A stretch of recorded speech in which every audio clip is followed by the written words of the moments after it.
الرحيم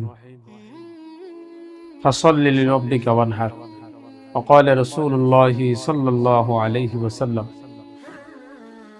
إن الله لا ينظر إلى صوركم وأموالكم ولكن ينظر إلى قلوبكم وأعمالكم أو كما قال النبي عليه الصلاة والسلام।